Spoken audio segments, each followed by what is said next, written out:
تو چونکہ وہ معصوم ہوتا ہے تو وہ گناہگار نہیں گنا جاتا.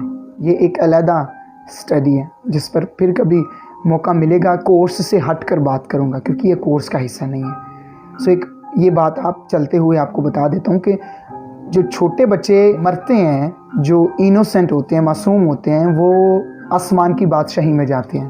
یسوع نے کیا کہا تھا؟ بچوں کو میرے پاس آنے دو، آسمان کی بادشاہی ایسوں ہی کی ہے. ٹھیک ہے؟ تو جب ہم آدم میں تھے ہم گنہگار تھے. اب ہم آدم میں نہیں ہیں، اب ہم گنہگار بھی نہیں ہیں. اب ہم مسیح میں ہیں تو اب ہم ویسے ہیں جیسا مسیح ہیں. جب ہم آدم میں تھے یعنی مسیح سے پیدا ہونے سے پہلے ہم کس نسل سے تھے؟ آدم کی نسل سے تھے. تو ہم ویسے تھے جیسا آدم تھا. تو جیسے ہی ہم مسیح میں آ گئے تو ہم ویسے ہو گئے جیسا مسیح ہے. تو ہم ویسے ہی رہتے ہیں جیسا مسیح رہتا ہے. ہیلیلویہ. حتیٰ کہ جب ہم گناہ بھی کرتے ہیں تب بھی ہم ویسے ہی ہیں جیسا مسیح ہے. یہ انجیل ہے، گوسپل ہے کہ گناہ بدی آپ کو مسیح کی محبت سے جدا نہیں کر سکتی، مسیح سے جدا نہیں کر سکتی، خدا سے جدا نہیں کر سکتی، کیونکہ آپ کے پاس جو راستہ بازی ہے وہ خدا کی راستہ بازی ہے. سو خدا کی راستہ بازی گناہ پر اثر انداز ہوتی ہے، گناہ خدا کی راستہ بازی پر اثر انداز نہیں ہوتا. آپ کے اعمال اس راستہ بازی کے تحفے پر اثر انداز نہیں ہوتے. وہ راستہ بازی کا تحفہ آپ کے گناہوں پر، آپ کے اعمال پر اثر انداز ہوتا ہے، ایفیکٹ کرتا ہے. تو جب ایک معصوم شخص گناہ کرتا ہے، جیسے کہ آدم نے گناہ کیا تھا، جب ایک معصوم شخص گناہ کرتا ہے تو اس کا گناہ اسی کے ذمہ لگایا جاتا ہے. سنیے گا، ایک معصوم شخص جب گناہ کرتا ہے تب کیا ہوتا ہے، اور ایک راست باز شخص یعنی آپ اور میں جب گناہ کرتے ہیں تب کیا ہوتا ہے. ایک معصوم شخص جب گناہ کرتا ہے تو اس کا گناہ اسی کے ذمہ لگایا جاتا ہے. یہ آپ نے اپنے نوٹس میں بھی بنانا ہے، لکھنا ہے، شامل کرنا ہے. معصوم شخص اور راست باز شخص جب گناہ کرتے ہیں تو کیا فرق ہوتا ہے ان میں؟ ان کے گناہ کس کے ذمہ لگتے ہیں؟ ایک معصوم شخص جب گناہ کرتا ہے تو اس کا گناہ اسی کے ذمہ لگایا جاتا ہے. لیکن جب ایک راست باز شخص گناہ کرتا ہے یعنی آپ اور میں، تو آپ کا اور میرا گناہ مسیح سے منسوب کیا جاتا ہے، مسیح کے ذمہ لگایا جاتا ہے. کیونکہ کس نے سارے گناہ اٹھائے تھے؟ مسیح نے. تو آدم نے جب گناہ کیا، چونکہ وہ معصوم تھا، تو آدم نے جب گناہ کیا تو اس کا گناہ کس کے ذمہ لگایا گیا؟ آدم کے ذمہ. ہم جب مسیح کو قبول کر لیتے ہیں تو ہم راست باز ہیں. تو جب ہم گناہ کرتے ہیں تو کس سے منسوب کیا جاتا ہے وہ گناہ؟ کس کے ذمہ لگایا جاتا ہے؟ مسیح کے. کیونکہ کس نے سارے گناہ اٹھائے تھے؟ مسیح نے. ہیلیلویہ. ہم آدم میں نہیں ہیں. ایک شخص تب تک معصوم گنا جائے گا جب تک کوئی گناہ اس پر ثابت نہیں ہوتا، ثابت نہیں کیا جاتا. اور ہمارے گناہوں کی مکمل طور پر، سارے گناہوں کی ایک ہی بار عدالت ہو چکی صلیب پر. سو ہم ہمیشہ کے لیے راستہ باز ہیں. ہماری standing, so righteousness is not right doing. Righteousness is right standing before God. یہ لکھنا ہے آپ نے، اسٹوڈنٹس کی بات کر رہا ہوں. Righteousness is right standing with God or before God. It's not right doing. Right standing, not right doing. صحیح ہونا، راست ہونا، راست باز ہونا راست بازی ہے. اور جب ایک راست باز شخص گناہ کرتا ہے تو اس کا گناہ مسیح سے منسوب کیا جاتا ہے. دوبارہ سنیں، ایک معصوم شخص جب گناہ کرتا ہے تو اس کا گناہ اس کے ذمہ لگتا ہے، اور اس گناہ کی وجہ سے لعنت آتی ہے، بیماری آتی ہے، موت آتی ہے، جیسے آدم پر آئی. ایک راست باز شخص جب گناہ کرتا ہے تو اس کا گناہ مسیح کے ذمہ لگتا ہے، مسیح سے منسوب کیا جاتا ہے. اس لیے ایک راست باز شخص پر کبھی لعنت نہیں آ سکتی، کبھی بیماری نہیں آ سکتی، کبھی موت نہیں آ سکتی، کیونکہ اس کا گناہ مسیح کے ذمہ لگایا جاتا ہے، اس کا گناہ مسیح سے منسوب کیا جاتا ہے. اس کے گناہوں کی مسیح نے سزا لی ہے، قیمت چکائی ہے. اس لیے ایک راست باز شخص کبھی گنہگار نہیں ہو سکتا، کبھی لعنتی نہیں ہو سکتا، کبھی بھی اس پر لعنت نہیں آ سکتی، بیماری نہیں آ سکتی گناہ کی وجہ سے. Never ever. تو کبھی مت ڈریں کسی بیماری سے، کبھی مت ڈریں کسی کمزوری سے، کسی گناہ سے، کسی لعنت سے. کوئی وبا چل رہی ہے تو ہرگز نہ ڈریں، کیونکہ آپ مسیح میں ہیں. سب سے زیادہ محفوظ جگہ اس دنیا کے اندر وہ مسیح ہے، ایک شخص ہے، مسیح ہے، اور آپ اس میں ہیں۔ آپ دنیا کی سب سے محفوظ جگہ میں، آپ دنیا کے سب سے محفوظ شخص میں ہیں، مسیح میں ہیں۔ تو کسی بھی بیماری سے، کسی بھی وبا سے، کسی بھی وائرس سے مت ڈرے، آپ مسیح میں ہیں، مسیح آپ میں ہیں۔ ہاللیلویہ۔ آپ جہاں جائیں گے بیماری کو وہاں سے جانا پڑے گا، کمزوری کو وہاں سے جانا پڑے گا، بدروحوں کو وہاں سے جانا پڑے گا۔ آپ کو ڈرنے کی ضرورت نہیں ہے، آپ کو وہاں سے ڈر کے بھاگنے کی ضرورت نہیں ہے۔ آپ راست باز ہیں، آپ خدا کے بچے ہیں۔ آپ کو حق ہے کہ آپ خدا کے سامنے اس طور سے کھڑے ہوں جس نے کبھی گناہ نہیں کیا اور نہ کرے گا، کرے گی۔ اس کو کہتے ہیں راست باز ہونا۔ Righteousness is a gift. It's a gift. یسوع مسیح ہماری راست بازی ہے، یسوع مسیح وہ خود ہماری راست بازی ہے۔ پہلا کرنتھیوں 1 باب اور اس کی 30ویں آیت غور سے سنیے گا، یوں لکھا ہے، اس سے پتہ چلے گا مسیح آپ کی راست بازی ہے، وہ خود آپ کی راست بازی ہے۔ آپ کے کام، آپ کا دعا کرنا، آپ کا روزہ رکھنا، بائبل پڑھنا آپ کو راست باز نہیں بناتا۔ مسیح ایک شخص آپ کی راست بازی ہے، آپ کے اعمال آپ کی راست بازی نہیں ہے۔ سو آپ جب دعا کرتے ہیں، آپ اس لیے دعا نہیں کرتے کہ آپ راست باز ہو جائیں، آپ اس لیے دعا کرتے ہیں کیونکہ آپ راست باز ہیں۔ مسیح آپ کی راست بازی ہے، اس لیے آپ دعا کرتے ہیں۔ آپ روزہ اس لیے نہیں رکھتے کہ راست باز ہو جائیں، مسیح آپ کی راست بازی ہے، آپ روزہ رکھتے ہیں راست باز ہونے کے لیے نہیں، شفا پانے کے لیے نہیں، کیونکہ مسیح آپ کی شفا ہے، مسیح آپ کا شافی ہے، اس نے قیمت چکائی اور وہ آپ کے اندر ہے۔ تو آپ بائبل اس لیے نہیں پڑھتے کہ آپ پاک ہو جائیں، آپ راست باز ہو جائیں، بدروہیں آپ سے ڈریں گی جب آپ بائبل پڑھیں گے۔ مسیح آپ کی راست بازی، آپ کی پاکیزگی ہے، وہ جب آپ کے اندر ہے تو اس لیے بدروہیں آپ سے ڈریں گی، اس کے نام سے بدروہیں نکلیں گی، کیونکہ وہ شخص آپ کے اندر ہے جس کا نام آپ استعمال کر رہے ہیں۔ ہاللیلویہ۔ سنیے پہلا کرنتھیوں 1 باب اور اس کی 30ویں آیت، یہاں پر یوں لکھا ہے، لیکن اس کی طرف سے مسیح یسوع، یعنی خدا کی طرف سے مسیح یسوع میں ہو، آپ اور میں خدا کی طرف سے مسیح یسوع میں ہیں، جو ہمارے لیے، یعنی مسیح یسوع ہمارے لیے خدا کی طرف سے حکمت ٹھہرا۔ اور کیسے حکمت ٹھہرا؟ کیا حکمت ٹھہرا؟ مسیح یسوع میں ہو جو ہمارے لیے خدا کی طرف سے حکمت ٹھہرا، یعنی راست بازی اور پاکیزگی اور مخلصی۔ سو آپ کے اعمال آپ کی اور میری پاکیزگی نہیں ہے۔ پہلا کرنتھیوں 1:30 کے مطابق آپ کے اور میرے اعمال ہماری راست بازی نہیں ہے، آپ کے اور میرے اعمال ہماری پاکیزگی نہیں ہے، کیونکہ لفظ پاکیزگی بھی یہاں پر استعمال ہوا ہے۔ مسیح ہماری راست بازی، مسیح ہماری پاکیزگی، مسیح ہماری مخلصی، یہ بھی لفظ استعمال ہوا ہے۔ وہ ہماری ریڈیمپشن ہے، ہماری مخلصی ہے، ہماری رہائی ہے، ہماری آزادی ہے۔ سو ہمارے کام، ہمارا دعا کرنا ہمیں آزاد نہیں کرتا۔ ایک شخص آپ کی اور میری آزادی ہے، مخلصی ہے، پاکیزگی ہے، راست بازی ہے۔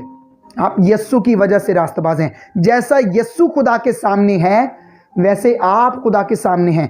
آپ راست باز ہیں، اس کا مطلب کیا ہے کہ آپ بالکل ویسے ہیں جیسا یسوع خدا کے سامنے ہے۔ کیا یسوع کبھی ناراض ہو سکتا ہے خدا کے سامنے؟ نہیں، تو آپ بھی نہیں ہو سکتے۔ کیوں؟ کیونکہ آپ کی راست بازی مسیح ہے، مسیح خود آپ کی راست بازی ہے۔